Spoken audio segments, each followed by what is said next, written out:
ഇവരൊക്കെ എവിടെ പോയി? യാഗം തീർന്ന 54. ഉണ്ണികൃഷ്ണൻ എവിടെ? 54. തിരുമനസ് എവിടെ? 54. എണ്ണം തെറ്റിക്കല്ലേ? 100 തയ്ക്കട്ടെ.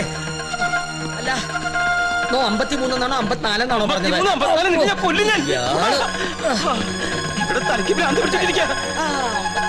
ഉടൻ മഹാദേവി ഇടത്തു കയ്യാൽ അഴിഞ്ഞ വാർക്കൂന്തൽ അറിഞ്ഞൊതുക്കി ജ്വലിച്ച കണ്ണാൽ ഒരു നോക്ക് നോക്കി. എന്തെങ്ങനെ നോക്കണേ? ഒരു കാര്യം പറയാനുണ്ട്. എന്താ? താനൊന്നും പറയണ്ട. പറയണം. വേണ്ടെന്ന് പറഞ്ഞില്ലേ? പോപ്പുറത്ത് തുടരുക. പാർശ്വസ്ഥനാകും പതിയോട് ചൊന്നാൽ. ഉണ്ണീഷ്ണ, എനിക്ക് ഇവരോടൊരു കാര്യം പറയാണ്ടെന്ന്. തനിക്ക് വന്നേ. എന്താ? എവിടേക്ക്? വരില്ല. തനിക്കിതെന്താ പറ്റിയത്? മുത്തശ്ശി മരിച്ച വിവരം ഉണ്ണിയോട് പറയരുതെന്ന് ഞാൻ പറഞ്ഞല്ലേ? ആ കാര്യല്ല, വേറെ കാര്യ. താനൊന്നും പറയണ്ട. ഓടോ. പിന്നെ എങ്കിൽ ഊണ് കഴിഞ്ഞിട്ടാവാൻ ബാക്കി. ആയിക്കോട്ടെ. ഊണ് ഞാനവിടെ വിളമ്പി വെച്ചിട്ടുണ്ട്. പായസം ഇഷ്ടാണോ? എന്നാ പോടോ. ഒരു കാര്യം പറയാണ്ടായിരുന്നു. കുറച്ചു നേരമായാലോ പറയണു. പറയൂ. അമ്മൂമ്മ മരിച്ചു. അയ്യോ, കഷ്ടായി. എപ്പോഴായിരുന്നു? ആട്ടെ, അമ്മൂമ്മക്ക് എത്ര വയസ്സുണ്ടായിരുന്നു? 68. 68? അത് ഞാനല്ല പറഞ്ഞത്, അവനാ. അല്ല, ചേട്ടന്റെ അമ്മൂമ്മ എങ്ങനെയാ മരിച്ചത്? എന്റെ അല്ല, നിന്റെ. എന്റെ അമ്മൂമ്മയോ? നിന്റെ അമ്മൂമ്മ ചത്തു എന്ന് പറഞ്ഞിട്ട് നീ എന്താ ഞെട്ടാത്തെ?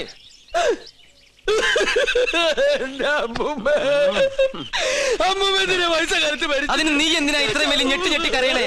മരിച്ചത് ഉണ്ണികൃഷ്ണന്റെ അമ്മൂമ്മയല്ലേ? ഞാനല്ലേ ഉണ്ണികൃഷ്ണനല്ലോ. ശരിക്കുള്ള ഉണ്ണികൃഷ്ണൻ ഞാൻ കണ്ടു. നീ ആരടാ? നമ്മ മനസ്സിലായില്ലേ? പരിശുദ്ധം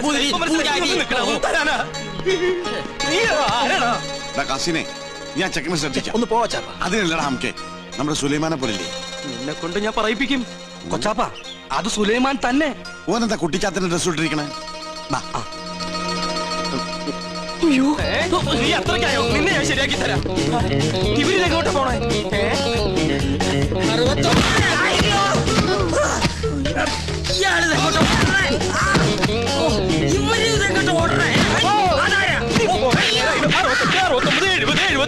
പിടിച്ചോ 100. ചവിട്ടി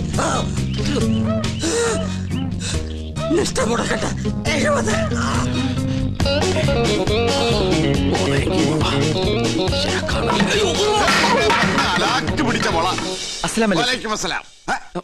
നീ എന്താ പട്ടക്കൊടുത്തോടെ നിൽക്കണേ? അല്ല, ഞാനത് എന്താ ഞാൻ പറയാം. എന്താടാ ഞാൻ ഈ കോലം കിട്ടിയത് എന്തിനാന്നറിയോ? എന്തിനീ? ഔട്ട് ഹൗസും കുറച്ച് പറമ്പും കിട്ടിയെന്ന് സന്തോഷിച്ചിരിക്കും. നമ്മൾ താമസം തുടങ്ങി അവിടെ. ആയിക്കോ, പക്ഷെ ഒക്കെ പോവാൻ പോവാ. അവര് സുപ്രീം കോടതിയില് അപ്പീൽ കൊടുത്തിരിക്ക. പക്ഷെ ഞാൻ വിടുവോ? വിവരം അറിഞ്ഞ ഉടനെ വേഷം മാറി ഞാൻ ഈ കൊട്ടാരത്തിനുള്ളിൽ കയറി പറ്റി. എന്തിനാന്നറിയോ? ചാരപ്പണി നടത്താൻ. ഇടാ, കൊട്ടാരത്തിൽ ചാരം പാരാൻ പേർ ആരുമില്ലേ? ഓ, ആ ചാരം പാരലല്ല, രഹസ്യം ചോർത്തൽ, സ്പൈ വർക്ക്. ഓ, അങ്ങനെ ഹിന്ദി പറയണേ. ലോ പോയിന്റ്സ് കണ്ടുപിടിക്കാൻ ഞാൻ അതെല്ലാം ചോർത്തി തരും. അത് നമ്മുടെ വക്കീലിന്റെ അടുത്ത് ആപ്പാപ്പ നിങ്ങൾ എത്തിക്കണം. എങ്കിൽ നമുക്ക് ഈ കൊട്ടാരം കൂടി കൈക്കലാക്കാം. എല്ലാം എന്റെ ബാപ്പയുടെ പ്രതികാരത്തിന് വേണ്ടിയാ. എടാ സുലൈമാനെ, നീയാണ് എന്റെ സുലൈമാൻ. നിന്റെ ബാപ്പ ചോദിച്ചാലേ ഈ ബുദ്ധിയൊക്കെ കൊച്ചാപ്പ പറഞ്ഞെന്നു പറയണം. അത് ഞാൻ ഏറ്റു കൊച്ചാപ്പ. എന്നാ ഇനി സമയം കളയാതെ ചോദിക്കും. ഓക്കെ കൊച്ചാപ്പ. തൽക്കാലം നമ്മൾ തമ്മിലുള്ള ബന്ധം ഇവിടെ ആരും അറിയരുത്. ആരും? ബാപ്പ പോലും. ശരി. അസ്സലാമു അലൈക്കും. വലൈക്കും അസ്സലാം. ഓ പഠിച്ചോനെ, കാത്തു. സുലൈമാനെ. ഓ, പേരെടുത്ത് വിളിക്കില്ലേ കൊച്ചാപ്പ? അമ്മേ. എടാ, നീ രഹസ്യങ്ങൾ ചോർത്താൻ വന്നതാണല്ലേ? നീ ഇവിടുത്തെ ശത്രുവിന്റെ മകനാണല്ലേ? നിന്നെ ശരിയാക്കി തരാടാ തമ്പുരാക്കന്മാരെ.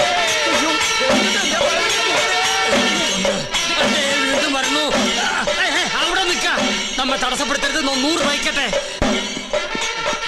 തമ്പുരാക്കന്മാരെ, ഞാനൊന്ന് പറഞ്ഞോട്ടെ. പറഞ്ഞോട്ടെ. ഈ കൊട്ടാരം കുട്ടിച്ചോറാക്കാൻ വന്ന അസുര വിത്തേ, ഈ നിന്റെ മുഖം മൂടി ഇന്ന് ഞാൻ വലിച്ചു തമ്പുരാക്കന്മാരെ. എന്നെ കൊരങ്ങ് കളിപ്പിക്കാ. ഞാൻ പറയുന്നത് കേക്ക്. നീ ഒന്നും പറയണടാ. അമ്പട കള്ള, ഇനി നിങ്ങളും രക്ഷപ്പെടാന്ന് കരുതണ്ട. എല്ലാ കള്ളത്തരങ്ങളും പൊളിയുന്നായപ്പോ ടപ്പേന്ന് പ്ലേറ്റ് മാറ്റി എന്നെ കൊടുക്കാൻ നോക്കും. പുതിയ നമ്പർ. ഇനി ഒരു നമ്പർ ഇറക്കണ്ട. എന്റെ കയ്യിൽ നിന്ന് വാങ്ങിച്ച 15,000 രൂപ തിരിച്ചു തന്നിട്ട് പിന്നെ താൻ എന്തുകൊണ്ടെങ്കിലും വിളിച്ചു പറഞ്ഞോ? ഏത് 15,000 രൂപ? 17 രൂപ. ഇത്ര വേഗം മറന്നോ? കഴിഞ്ഞ മാസം 28-ാം തീയതി രാത്രി ഈ കൊട്ടാരത്തിന്റെ അടിത്തറ മാന്താനായിട്ട് എന്റെ ബാപ്പയുടെ കയ്യിൽ നിന്ന് 15,000 രൂപ മേടിച്ച് എന്നെ വേഷം കെട്ടിച്ച് ഇവിടുത്തെ പൂജ മുടക്കാനായിട്ട് കൊണ്ടുവന്നില്ലേ? എടാ സുലൈമാനെ, പരട്ട തെണ്ടി. ഗോവിന്ദൻ നായരുടെ ഒരു മുഖം മാത്രമേ നീ കണ്ടിട്ടുള്ളൂ. ഇരുച്ചെവിയറിയാതെ നിന്റെ തലവെട്ടി ഈ കൊട്ടാരത്തിന്റെ ഗേറ്റിൽ ഞാൻ കെട്ടിത്തൂക്കും. എടോ വൃത്തികെട്ട നായരെ, ഈ കൊട്ടാരം കുളം തോണ്ടാൻ വേണ്ടി എന്നെ വേഷം കെട്ടിച്ച് താനാണ് ഇവിടെ കൊണ്ടുവന്നെന്ന് ഇവിടുത്തെ തമ്പരക്കന്മാരെ അറിയുമ്പോ ആരുടെ തലയാണ് കെട്ടിത്തൂക്കാൻ പോകുന്നത് നമുക്ക് അപ്പ കാണാം. തമ്പരക്കന്മാരെ, തമ്പരക്കന്മാരെ, എന്താ പറഞ്ഞത്? എനിക്ക് ഒതുക്കി തീർക്കട്ടെ. തമ്പരക്കന്മാരെ, തമ്പരക്കന്മാരെ, തമ്പരക്കന്മാരെ, ഞാൻ പറയട്ടെ. തമ്പരക്കന്മാരെ, എന്താ എന്താ ഇവിടെ ഒരു ബഹളം? ഒന്നുമില്ല. ഉണ്ട്, ഒന്നുമില്ല. ഉണ്ട്. ഒന്നുമില്ല. ഞാനും ഇദ്ദേഹം തമ്മിലൊരു തർക്കം. ആ യാഗത്തിന്റെ പൂജ ചെയ്യാൻ മുസ്ലിങ്ങൾക്കും കഴിയുമെന്ന് ഇയാൾ, പറ്റില്ലെന്നും നോമും. മുസ്ലിങ്ങളെ യാഗത്തെയും തമ്മിൽ ബന്ധപ്പെടുത്തി പറയാൻ തനിക്ക് എങ്ങനെ മനസ്സ് വന്നടോ? ഒരു ദുർബല നിമിഷത്തിൽ ഞാൻ അങ്ങനെ പറഞ്ഞു പോയെന്നേ ഉള്ളൂ. ആഹാ, അതാണോ? ഒന്നും പറയണ്ട, ഇറങ്ങി പോടോ. 15,000 പ്രാവശ്യം പറയണമെന്നുണ്ടോ? പോയിക്കോളൂ. എന്നാ ഞാനങ്ങട്. അമ്മേ ഗുരുവായൂരപ്പ. ശുക്ലാമൃതനും നീവും ശകിനും ചതുർനിയും. ഇന്ന് ലേഡീസ് കുറവാണല്ലോ. ചൈന പ്രദർശനം കഴിഞ്ഞു. ഓ, പാരിശുനമ്പൂതിരി തല കറങ്ങി 3 ലോകവും കണ്ടു. കിരീടവും ചൊക്കോലും തെളിഞ്ഞില്ല. കാണിക്കില്ല. കഠിന നിഷ്ഠകൾ വേണ്ടി വന്നേക്കും. നാം എന്തിനും തയ്യാറാണോ? ശ്രീമുരുകനെ മനസ്സിൽ വിചാരിച്ച് ശൂലം കയറ്റിക്കോളൂ. എവിടെ? കവിളി. എന്നിട്ട് യാഗശാലയ്ക്ക് ചുറ്റും പ്രദക്ഷിണം വെച്ചോളൂ. അമ്മേ ഇഷ്ടസിദ്ധി കാണി.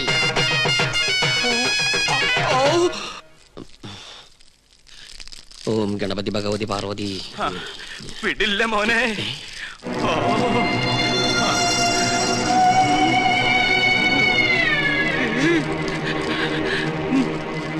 എനിക്കിത് പറയണം, പറയാതിരിക്കാൻ വയ്യ. എന്ത് പറ്റിയിടോ? ഒന്നുമില്ല.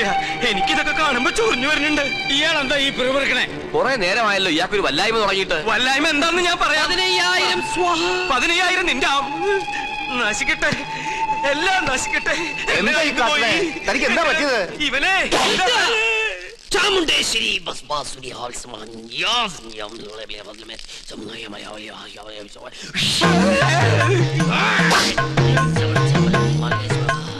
പ്രേതഭൂത പിശാചുക്കൾ പൂജ മുടക്കാൻ ഇദ്ദേഹത്തിൽ പ്രവേശിച്ചിട്ടുണ്ടോ എന്നൊരു സംശയം. എന്തായാലും ഞാനൊന്ന് ആവാഹിച്ചു നോക്കാം. നിങ്ങൾ മാറി നിൽക്ക. സുലൈമാനെ. സുലൈമാന് അതൊരു മുസ്ലിം പേരല്ലേ? ഇത് ജിന്നാണ്, മുസ്ലിം പ്രേതം. മുസ്ലിങ്ങളുമായിട്ടുള്ള ശത്രുതയിൽ അവരെ ചിരിക്കുന്ന ജിന്നാണിത്. ഞാനൊരു സത്യം തുറന്നു പറയാൻ പോവാണ്. ഇത് ജിന്നുമല്ല, ഒന്നുമല്ല. ഞാനിത് എവിടെയെങ്കിലും പറയുന്നത് ഈശ്വരാ. പാവം, എന്ത് നല്ല മനുഷ്യനായിരുന്നു.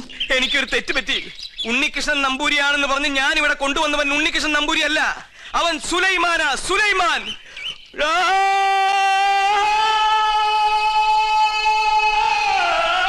ഇപ്പൊ വിശ്വാസായ? ഈ സത്യം ഞാൻ പറയാതിരുന്നാൽ ഞാൻ മുഴുവട്ടനായി പോവും. ഇത് ആരോടെങ്കിലും പറഞ്ഞാൽ എന്റെ തലയും പോവും. ഇയാള് കുഴപ്പിക്കോ? പ്രകൃതി, മനോഹരി, നീലാംബരി. അവൻ ഉണ്ണികൃഷ്ണൻ അല്ല. ഞാൻ ജിന്നുമല്ല. അവൻ കുട്ടനല്ല. അവൻ അന്തോണിയല്ല. പിന്നെയോ സുലൈമാൻ, സുലൈമാൻ. വിശ്വാസം ഒന്നുകൂടി കേട്ടോ. കണ്ടോ? നിനക്ക് ഇഷ്ടം, നീ വിശ്വസിച്ചില്ല. ഇപ്പൊ പിടിച്ചാ നടത്തിക്കൊണ്ട് പോകാം. കുറച്ചു കഴിഞ്ഞാൽ ചങ്ങലക്കിടേണ്ടി വരും. വട്ടായി തുടങ്ങി. പെട്ടെന്ന് ബാധ ഒഴിപ്പിച്ച തിരുമംഗലത്തെ വിളിക്ക.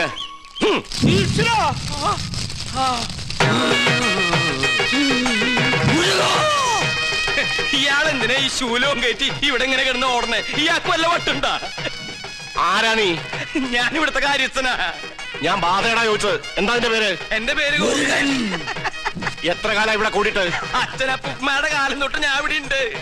ഒഴിഞ്ഞു പോവില്ലേ? ഒഴിഞ്ഞു പോവില്ല. ആരാ മുസ്ലിം ജിൻ? അത് ഞാൻ പറഞ്ഞുതരാം.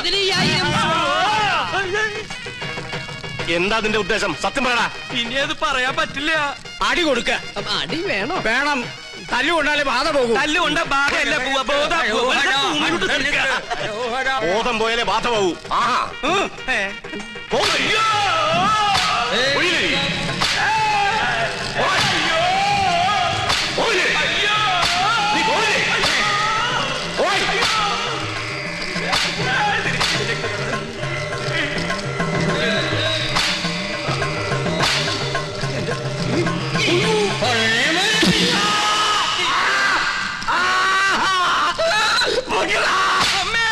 ബാധ പോയോ? ആദ്യം പോയി, എല്ലാം പോയി. ഇനി ഈ പ്രദേശത്തുണ്ട് നിന്നെ എന്നേക്കോ ഞാൻ പൂട്ടും. ആ കൊണ്ടുപോയി കിടത്താ. പിടിച്ചോ എന്റെ അമ്മേ, ഇതേതാ സ്ഥലം? 2 നാളായല്ലോ ഈ കോപ്രാ കിടന്നിട്ട്. പന്നിയുണ്ട്, പന്നി. പരസ്യം അങ്ങോട്ട് ചെല്ല്, അവര് തരും. എന്താണോ ഇത്? നേർച്ച കുറച്ച് ആധുനിക. ഇങ്ങനെ ഒരു നേരത്തെ സൽക്കമൃത്തില്ല. ഇത് ആഭിചാരമാണോ? തല്ലണ്ട. ഒരുപാട് തിന്മകൾ മനസ്സിലുള്ളതുകൊണ്ട് ഞാൻ ഇയാൾക്ക് കൊടുത്ത ശിക്ഷ ചെയ്ത് പോയിക്കോളൂ. ഇനി ഒന്നിനും വേണ്ടി അത്യാർത്ഥി കാണിക്കരുത്. കുട്ടികളെ മുതിർന്നവരോട് കാണിക്കരുത്. ഇയാളിത് അർഹിക്കുന്നു. സോറി. പിന്നെ നമ്മുടെ കയ്യിൽ കിട്ടും. എന്ത് ഘോര കൂടോത്രം ചെയ്തിട്ടാണെങ്കിലും നാം പകരം വീട്ടും. അച്ഛൻ എന്തെങ്കിലും കണ്ട് പേടിച്ചായിരുന്നോ? കണ്ടിട്ടല്ല, കേട്ടിട്ടാ. എന്ത് കേട്ടിട്ട്? എനിക്ക് തോന്നുന്നു അച്ഛന് ശരിക്കും വട്ടാണെന്നാ. മോളെ, ലോകത്തൊരാളും വട്ടനായി ജനിക്കുന്നില്ല. സാഹചര്യമാണ് അയാളെ വട്ടനാക്കുന്നത്. ഇത് മുഴുവട്ട് തന്നെയാ. എനിക്കിത് ആരോടെങ്കിലും പറഞ്ഞില്ലെങ്കിൽ ശരിക്കും വട്ടുപിടിക്കും. എന്നാ എന്നോട് പറ. ഞാൻ പറയും. ആ പറയ്. ഇല്ല, ഞാൻ പറയില്ല. അയ്യോ അച്ഛ, എന്നോട് പറയാൻ. ഞാൻ പറയാൻ പോവാ. ആ പൂജ ചെയ്യാൻ വന്ന ഉണ്ണികൃഷ്ണൻ, ഉണ്ണികൃഷ്ണൻ അവൻ ഉണ്ണികൃഷ്ണനല്ല, സുലൈമാനാ, സുലൈമാൻ. അച്ഛാ. നീ എന്താ ഞെട്ടാത്തെ? ഞാൻ എന്തിനാ ഞെട്ടണേ? എനിക്കിത് നേരത്തെ അറിയായിരുന്നു. എന്നോട് പഠിക്കണ ആളല്ലേ. എന്റെ അമ്മ, എന്നിട്ട് എന്താ നേരത്തെ നീ ഇത് പറയാതിരുന്നത്? അച്ഛനല്ലേ അയാളെ ഉണ്ണികൃഷ്ണ എന്ന് പറഞ്ഞ് ഇങ്ങോട്ട് കൂട്ടിക്കൊണ്ടുവന്നത്. എന്നിട്ട് അത് അയാളല്ലെന്ന് എനിക്ക് വിളിച്ചു പറയാൻ പറ്റുമോ? പിന്നെ തൽക്കാലം അച്ഛൻ ഇതോർത്ത് ടെൻഷൻ അടിക്കണ്ട. വേറെ ആരെയും അറിയിക്കാനും പോണ്ട. അറിഞ്ഞാ പിന്നെ അച്ഛൻ ജീവനോട് ഉണ്ടാവില്ല. ഇപ്പൊ ധൈര്യമായിട്ടിരിക്കെ. അങ്ങനെ ധൈര്യമൊന്നും ഉണ്ടാക്കാൻ പറ്റില്ല മോളെ.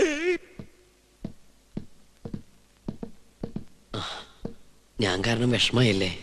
അച്ഛൻ അറിയുമെന്ന് വിചാരിച്ചതല്ല. ഇത്തിരി നേരത്തായി പോയോ എന്നൊരു സംശയം. എന്നായാലും എല്ലാം അറിഞ്ഞല്ലേ പറ്റൂ. പൂജ കഴിഞ്ഞിട്ട് അറിഞ്ഞാ മതിയായിരുന്നു. എപ്പോഴായാലും എന്തും നേരിടാനുള്ള മനക്കരുത്ത് ഞാൻ കരുതിയിട്ടുണ്ട്. ഇതിനും വട്ടായോ? എന്തിനാ ഇപ്പൊ ഇങ്ങോട്ട് എഴുന്നള്ളിയേ? എന്നെ കൊന്നടങ്ങൂല്ലേ? ചേട്ടാ, ഞാൻ നിനക്കൊക്കെ ഇപ്പൊ എല്ലാം കുട്ടിക്കളിയാ. പക്ഷെ തീക്കളിയാണെന്ന് ഓർത്തോ? അറിയാം. ഞാനിവിടെ തങ്ങിയത് ഈ കൊട്ടാരത്തിന്റെ അടുത്തിളക്കാനൊന്നുമില്ല.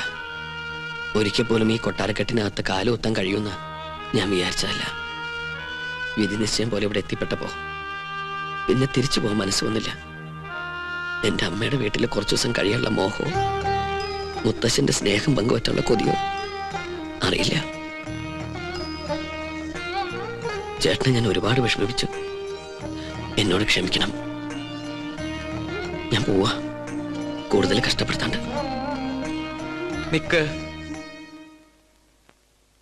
നീ ഇപ്പൊ ഇവിടെ നിന്ന് മുങ്ങിയ നിന്നെ ഇവിടെ എല്ലാവരും തിരക്കും. അതോടെ സത്യം എല്ലാവരും അറിയും. നീ ആരാണെന്ന് അറിയാതെയാണ് ഞാൻ കൂട്ടിക്കൊണ്ടുവന്നെങ്കിലും നിന്റെ ഉള്ളിലെ ആഗ്രഹങ്ങൾ ഇതാണെങ്കിൽ ഞാനായിട്ട് എതിര് നിൽക്കണില്ല. കണ്ടാൽ കൊല്ലാൻ നടക്കുന്ന 2 കുടുംബങ്ങൾ നീ മൂലം ഒരുമിക്കുകയാണെങ്കിൽ ഒരുമിക്കട്ടടാ. ഞാനുണ്ട് നിന്റെ കൂടെ.